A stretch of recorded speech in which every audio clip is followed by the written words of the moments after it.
ಸ್ನೇಹಿತರೆ, ಮಹಾಚಂದ್ರ ಯೂಟ್ಯೂಬ್ ಚಾನಲ್ಗೆ ತಮ್ಮೆಲ್ಲರಿಗೂ ಮತ್ತೊಮ್ಮೆ ಆತ್ಮೀಯವಾದಂತಹ ಸ್ವಾಗತ. ಸ್ನೇಹಿತರೆ, ರಾಜ್ಯ ಸರ್ಕಾರಿ ನೌಕರರಿಂದ ಒಂದು ಮಹತ್ವದ ಹೆಜ್ಜೆ ಒಂದನ್ನು ಇಟ್ಟಿದ್ದಾರೆ ನೋಡಿ.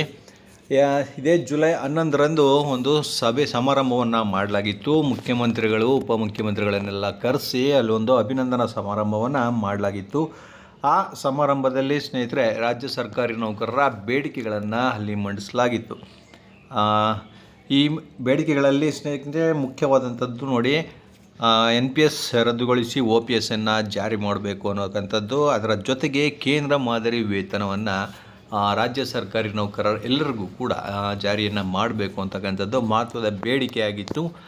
ಸ್ನೇಹಿತರೆ, ಆ ಸಮಾರಂಭ ಮುಗಿತಾ ಇದ್ದಂಗೆ ತಡ ಮಾಡ್ದೇನೆ ನೋಡಿ, ನೌಕರರ ಸಂಘ ಅದೇ ದಿನ ಒಂದು ಪತ್ರವನ್ನು ಮಾನ್ಯ ಅವರ ಹೆಸರಿಗೆ ಒಂದು ಪತ್ರವನ್ನು ಬರೆಯಲಾಗಿದೆ. ಅಂದರೆ ಅದನ್ನು ಮುಖ್ಯಮಂತ್ರಿಗಳಿಗೆ ತಲುಪಿಸೋದಕ್ಕೆ ಒಂದು ಮನವಿ ಪತ್ರವನ್ನು ಈಗ ರೆಡಿ ಮಾಡಿ ಕಳಿಸಿದ್ದಾರೆ. ಸೊ ಇದರಲ್ಲಿ ವಿಷಯದಲ್ಲಿ ನೀವು ಗಮನಿಸ್ಬೋದು ನೋಡಿ, NPSನ್ನು ರದ್ದುಗೊಳಿಸಿ OPS ಮರು ಜಾರಿಗೊಳಿಸುವುದು ಹಾಗೂ ಕೇಂದ್ರ ಮಾದರಿ ವೇತನವನ್ನು ರಾಜ್ಯ ಸರ್ಕಾರಿ ನೌಕರರಿಗೆ ನೀಡುವ ಬಗ್ಗೆ ಒಂದು ಪತ್ರವನ್ನು ಬರೆದಿರ್ತಕ್ಕಂಥದ್ದು. ಇದರಲ್ಲಿ ಭಾಳಷ್ಟು ಡೀಟೇಲ್ಸನ್ನು ಇಲ್ಲಿ ನೀಡಲಾಗಿದೆ ಸ್ನೇಹಿತರೆ. ಈ ಡೀಟೇಲ್ಸನ್ನು ಮುಖ್ಯಮಂತ್ರಿಗಳಿಗೆ ಮನದಟ್ಟು ಮಾಡಿ ಆದಷ್ಟು ಬೇಗ ಈ ಎರಡು ಯೋಜನೆಗಳನ್ನು ಜಾರಿ ಮಾಡಿಸುವ ಪ್ರಯತ್ನವನ್ನು ಈಗ ಸರ್ಕಾರಿ ನೌಕರರ ಸಂಘ ಮಾಡಿರ್ತಕ್ಕಂಥದ್ದು. ಇದ್ರ ಬಗ್ಗೆ ಒಂದು ಕಂಪ್ಲೀಟ್ ಡೀಟೇಲ್ಸ್ ನಾನು ನಿಮಗೆ ಈ ವಿಡಿಯೋನಲ್ಲಿ ತಿಳಿಸ್ಕೊಡ್ತಾ ಇದ್ದೀನಿ ನೋಡಿ. ವಿಡಿಯೋನ ಸ್ಕಿಪ್ ಮಾಡದೆ ಪೂರ್ತಿಯಾಗಿ ನೋಡಿ. ಹಾಗೆ ನಮ್ಮ ಚಾನಲ್ನ ಇನ್ನೂ ಯಾರ್ಯಾರು ಸಬ್ಸ್ಕ್ರೈಬ್ ಮಾಡ್ಕೊಂಡಿಲ್ಲ ಅವರು ಈ ಕೂಡಲೇ ಸಬ್ಸ್ಕ್ರೈಬ್ ಮಾಡ್ಕೊಳ್ಳಿ ಸ್ನೇಹಿತರೆ. ಹಾಗೆ ಪಕ್ಕದಲ್ಲಿರೋ ಬೆಲ್ ಐಕನ್ನ ಕ್ಲಿಕ್ ಮಾಡಿ ಆಲ್ ಅಂತ ಸೆಲೆಕ್ಟ್ ಮಾಡ್ಕೊಳ್ಳಿ. ನಾನು ಮಾಡ್ತಕ್ಕಂಥ ಪ್ರತಿಯೊಂದು ವಿಡಿಯೋ ನೀವು ಮಿಸ್ ಮಾಡದೆ ನೋಡ್ಬೋದು. ನೋಡೋಣ ಬನ್ನಿ. ಹಾಗಾದರೆ, ಕರ್ನಾಟಕ ರಾಜ್ಯ ಸರ್ಕಾರಿ ನೌಕರರ ಸಂಘವು ರಾಜ್ಯದ ಎಲ್ಲ 31 ಜಿಲ್ಲೆ, 3 ಶೈಕ್ಷಣಿಕ ಜಿಲ್ಲೆ ಮತ್ತು 183 ತಾಲೂಕುಗಳಲ್ಲಿ ಶಾಖೆಗಳನ್ನು ಹೊಂದಿದ್ದು ಸಮಸ್ತ 5.25 ಲಕ್ಷ ರಾಜ್ಯ ಸರ್ಕಾರಿ ನೌಕರರನ್ನು ಹಾಗೂ 25 ಲಕ್ಷ ನೌಕರರ ಕುಟುಂಬವನ್ನು ಪ್ರತಿನಿಧಿಸುವ ರಾಜ್ಯದ ಏಕೈಕ ಬೃಹತ್ ಸಂಘಟನೆಯಾಗಿದೆ.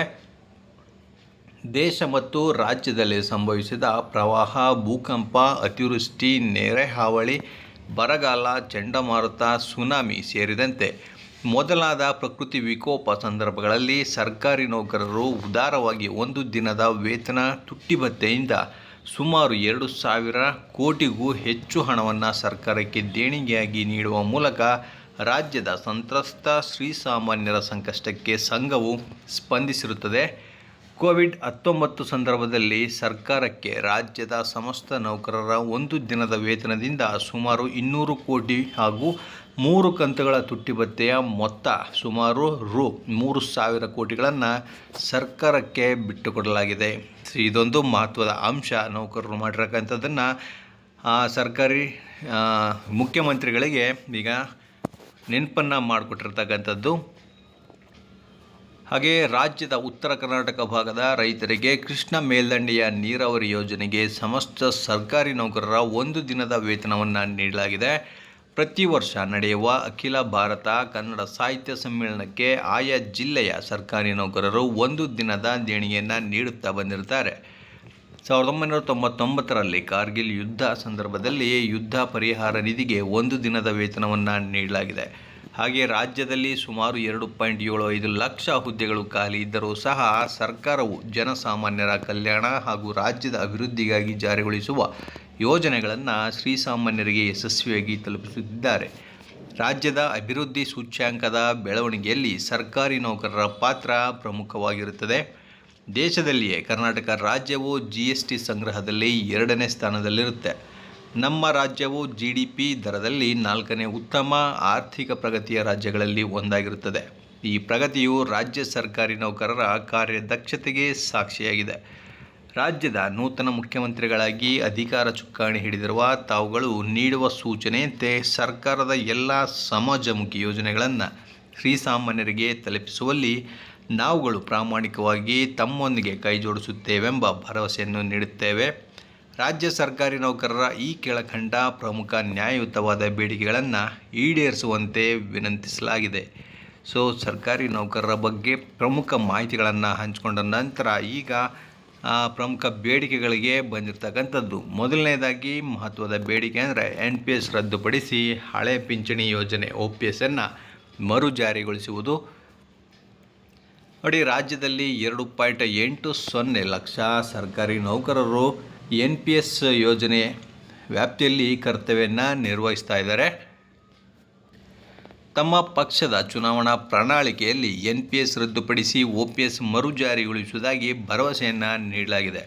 ಈಗಾಗಲೇ ತಮ್ಮ ಪಕ್ಷದ ಸರ್ಕಾರವಿರುವ ಪಂಜಾಬ್, ರಾಜಸ್ಥಾನ, ಛತ್ತೀಸ್ಗಢ, ಜಾರ್ಖಂಡ್ ಮತ್ತು ಹಿಮಾಚಲ ಪ್ರದೇಶ ರಾಜ್ಯಗಳಲ್ಲಿ ಹಳೆ ಪಿಂಚಣಿ ಯೋಜನೆಯನ್ನು ಮರು ಜಾರಿಗೆ ತಂದಿರುತ್ತವೆ. NPS ರದ್ದುಪಡಿಸಿ OPS ಮರು ಜಾರಿಗೊಳಿಸಿರುವ ರಾಜ್ಯಗಳಿಗೆ ಭೇಟಿ ನೀಡಿ ಅಧ್ಯಯನ ನಡೆಸಿ ವರದಿ ನೀಡುವ ಅಪರ ಮುಖ್ಯ ಕಾರ್ಯದರ್ಶಿಗಳ ಅಧ್ಯಕ್ಷತೆಯಲ್ಲಿ ಸಮಿತಿಯನ್ನು ರಚಿಸಲಾಗಿದೆ. ಅಧ್ಯಯನ ಸಮಿತಿಯು NPS ರದ್ದುಪಡಿಸಿ OPS ಜಾರಿಗೊಳಿಸಿ ರಾಜ್ಯಗಳಿಗೆ ಭೇಟಿ ನೀಡಿ ಅಧ್ಯಯನ ವರದಿ ಸಿದ್ಧಪಡಿಸಿರುವುದಾಗಿ ತಿಳಿದು ಬಂದಿರುತ್ತದೆ. ತಾವುಗಳು ಸಮಿತಿಯಿಂದ ಶೀಘ್ರದಲ್ಲಿಯೇ ವರದಿಯನ್ನು ಪಡೆದು ನೀಡಿರುವ ಭರವಸೆಯಂತೆ OPS ಯೋಜನೆಯನ್ನು ಜಾರಿಗೊಳಿಸುವ ತೀರ್ಮಾನವನ್ನು ತೆಗೆದುಕೊಳ್ಳಬೇಕಾಗಿರುತ್ತೆ. ತಮ್ಮ ಪಕ್ಷದ ಚುನಾವಣಾ ಪ್ರಣಾಳಿಕೆಯಲ್ಲಿ ತಾವು ಘೋಷಿಸಿರುವಂತೆ ಹಾಗೂ ನಮಗೆ ನೀಡಿರುವ ಭರವಸೆಯಂತೆ NPS ಸಮಿತಿಯಿಂದ ಶೀಘ್ರ ವರದಿಯನ್ನು ಪಡೆದು ನೂತನ ಪಿಂಚಣಿ ಯೋಜನೆಯನ್ನು ರದ್ದುಪಡಿಸಿ ಹಳೆ ಪಿಂಚಣಿ ಯೋಜನೆಯನ್ನು ಮರುಸ್ಥಾಪಿಸುವಂತೆ ರಾಜ್ಯದ 2.8 ಲಕ್ಷ NPS ನೌಕರರ ಪರವಾಗಿ ತಮ್ಮಲ್ಲಿ ಮನವಿಯನ್ನು ಮಾಡ್ತೇವೆ. ಮೊದಲನೇ ಮಹತ್ವದ ಬೇಡಿಕೆ ಆಯಿತು ಸ್ನೇಹಿತರೆ. ಈಗ ಕೇಂದ್ರ ಮಾದರಿ ವೇತನವನ್ನು ರಾಜ್ಯ ಸರ್ಕಾರಿ ನೌಕರರಿಗೂ ನೀಡುವುದು ಎರಡನೆಯ ಮಹತ್ವದ ಬೇಡಿಕೆಯಾಗಿದೆ. ಕರ್ನಾಟಕ ರಾಜ್ಯ ಸರ್ಕಾರಿ ನೌಕರರ ವೇತನ ಭತ್ಯೆಗಳು ಕೇಂದ್ರ ಸರ್ಕಾರಿ ನೌಕರರ ವೇತನ ಭತ್ಯೆಗಳಿಗಿಂತ ಕಡಿಮೆ ಇರುತ್ತವೆ. ಒಂದೇ ಮಾದರಿಯ ಕೆಲಸ ಹಾಗೂ ಜವಾಬ್ದಾರಿಗಳು ಇದ್ದಾಗ್ಯೂ ರಾಜ್ಯದಲ್ಲಿ ಕಡಿಮೆ ವೇತನ ಪಡೆಯಲಾಗ್ತಾ ಇದೆ. ಅನೇಕ ವರ್ಷಗಳಿಂದ ಲಕ್ಷಾಂತರ ಹುದ್ದೆಗಳ ನೇಮಕಾತಿ ಆಗದಿರುವುದರಿಂದ ಸರ್ಕಾರಕ್ಕೆ ಬಹಳಷ್ಟು ಹಣ ಉಳಿತಾಯವಾಗಿರುತ್ತೆ. ಈಗಾಗಲೇ 22ಕ್ಕೂ ಹೆಚ್ಚು ರಾಜ್ಯಗಳು ಕೇಂದ್ರ ಸರ್ಕಾರಕ್ಕೆ ಸರಿಸಮಾನವಾದ ವೇತನ ಮತ್ತು ಭತ್ಯೆಗಳನ್ನು ನೀಡುತ್ತವೆ. ಕರ್ನಾಟಕ ರಾಜ್ಯದಲ್ಲಿ ಹಲವಾರು ವರ್ಷಗಳಿಂದ ಕೇಂದ್ರ ಮಾದರಿ ವೇತನ ನೀಡುವಂತೆ ನಿರಂತರವಾಗಿ ಹೋರಾಟ ಮಾಡುತ್ತಿದ್ದರೂ ಸಹ ರಾಜ್ಯ ಸರ್ಕಾರ ಈ ಬಗ್ಗೆ ಗಮನ ಹರಿಸಿರುವುದಿಲ್ಲ. ನೋಡಿ, ರಾಜ್ಯ 7ನೇ ವೇತನ ಆಯೋಗವು ನೀಡಿರುವ ವರದಿಯಲ್ಲಿ ರಾಜ್ಯ ಸರ್ಕಾರಿ ನೌಕರರಿಗೆ ಕೇಂದ್ರ ಮಾದರಿ ವೇತನವನ್ನು ನೀಡಲು ಶಿಫಾರಸು ಮಾಡಿದ್ದು, ನುಡಿದಂತೆ ನಡೆಯುವ ಸಂಕಲ್ಪ ಮಾಡಿರುವ ತಾವುಗಳು ರಾಜ್ಯ ವೇತನ ಆಯೋಗದ ಶಿಫಾರಸಿನಂತೆ ರಾಜ್ಯ ಸರ್ಕಾರಿ ನೌಕರರಿಗೆ ಕೇಂದ್ರ ಮಾದರಿ ವೇತನ ಮತ್ತು ಭತ್ಯೆಗಳನ್ನು ನೀಡಲು ಸಮಸ್ತ ರಾಜ್ಯ ಸರ್ಕಾರಿ ನೌಕರರು ಮತ್ತು ಅವಲಂಬಿತ 25 ಲಕ್ಷ ಕುಟುಂಬದ ಸದಸ್ಯರ ಪರವಾಗಿ ಸಂಘವು ಮನವಿಯನ್ನು ಮಾಡುತ್ತೆ. ಈಗ ಮೊದಲಿಗೆ ಸ್ನೇಹಿತರೆ, ನೌಕರರ ಸಂಘದಿಂದ 2 ಮಹತ್ವದ ಬೇಡಿಕೆಗಳನ್ನು ಈ ಪತ್ರದ ಮುಖಾಂತರ ರಾಜ್ಯದ ಮಾನ್ಯ ಮುಖ್ಯಮಂತ್ರಿಗಳಿಗೆ ತಲುಪಿಸಿದ್ದಾರೆ. ಇದಕ್ಕೆ ಮುಖ್ಯಮಂತ್ರಿಗಳು ಏನು ಪ್ರತ್ಯುತ್ತರವನ್ನು ಕೊಟ್ಟಿದ್ದಾರೆ ಅನ್ನೋದನ್ನು ನಾನು ನೆಕ್ಸ್ಟ್ ವಿಡಿಯೋನಲ್ಲಿ ತಿಳಿಸ್ಕೊಡ್ತಾ ಇದ್ದೀನಿ. ನಮ್ಮ ಚಾನಲ್ನ ಹಾಗೆ ವಿಸಿಟ್ ಮಾಡ್ತಾ ಇರಿ ಸ್ನೇಹಿತರೆ. ಇದಿಷ್ಟು ಇವತ್ತಿನ ಮಾಹಿತಿ. ಮತ್ತೆ ಮುಂದಿನ ವಿಡಿಯೋದಲ್ಲಿ ಭೇಟಿ ಮಾಡ್ತೇನೆ. ನಮಸ್ಕಾರ.